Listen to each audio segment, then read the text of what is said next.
पाठीचा महिना, आपल्या कॅलेंडर प्रमाणे आरोग्यासाठीचा महिना, हा पूर्ण महिना चर्चला मी आवाहन करत आहे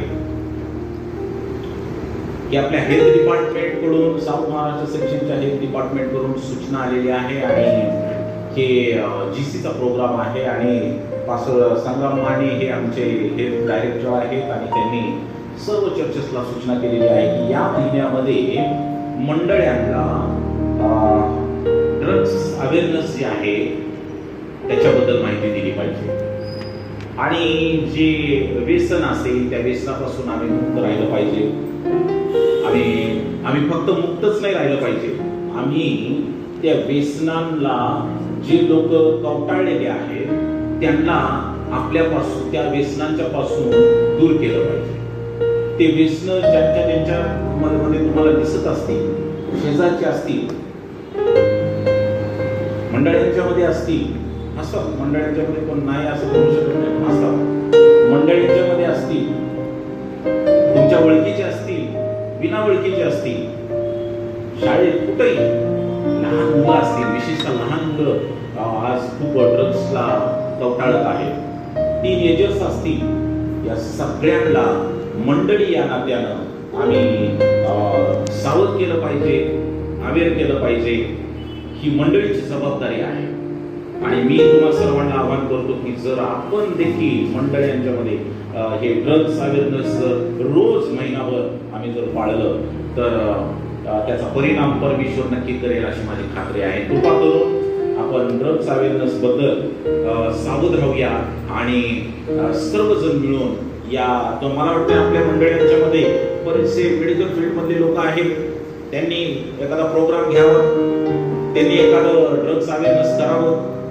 बरेचसे नर्सेस आहेत, डॉक्टर्स आहेत, त्यांनी मंडळांच्या मध्ये खेडोपाडी जाऊन रस्त्यावरती आणि आपल्या चर्चचं बॅनर आपण करून आपण त्या ठिकाणी करूया. तर कृपा करून मी आवाहन करेन मंडळीतील जे मेडिकल फील्ड, वैद्यकीय फील्डमध्ये आहेत, त्यांनी अशा काही योजना करून जर मला सांगितल्या या महिन्याभरामध्ये तर आपण नक्की मी आणि माझं चर्च बोर्ड त्यांना अनुमती देईल असं मी आवाहन करतो. कृपा करून आपण ड्रग्स अवेअरनेसचे किंवा वेगवेगळे व्यसन आहेत, वेगवेगळ्या गोष्टी आहेत, याचं दखल आम्ही चर्च या नात्यानं, देवाची लेकरं या नात्याने घेतली पाहिजे. कारण जे ड्रग्स मध्ये, जे व्यसनामध्ये अडकलेले आहेत, केवळ आपणच नाही, ते देखील देवाची लेकरं आहेत हे आम्ही विसरता कामा नये आणि त्यांना देखील आम्ही व्यसनांच्या पासून मुक्त केलं. बऱ्याच वेळेस व्यसनी लोकांच्या पासून तुम्ही बघा, जर आम्ही आता बराच प्रवास करतो, आम्ही बऱ्याच वेळेस व्यसनी मनुष्य जर आमच्या समोर आला तर आम्ही त्याला बगल देऊन जातो. मी वारणाकोडोलीवरून रात्री 11:30 वाजता येत होतो, परिवार आणि मी होतो आणि मुख्य याच्यावरती, हायवेवरती एका माणसाच्या हातामध्ये काहीतरी होतं, माहित नाही कोण होतं, काय होतं ते, आणि तो धडाधड येईल त्याला मारत होता आणि मग गाड्या कोलमडत होत्या. माझ्याजवळ, माझ्या समोर जी मुलं होते, तरुण 3 मुलं, सर काय मला म्हणले, काका माझ्या हातात काठी पाहिजे होती, त्याला फोडलाच असा बरोबर.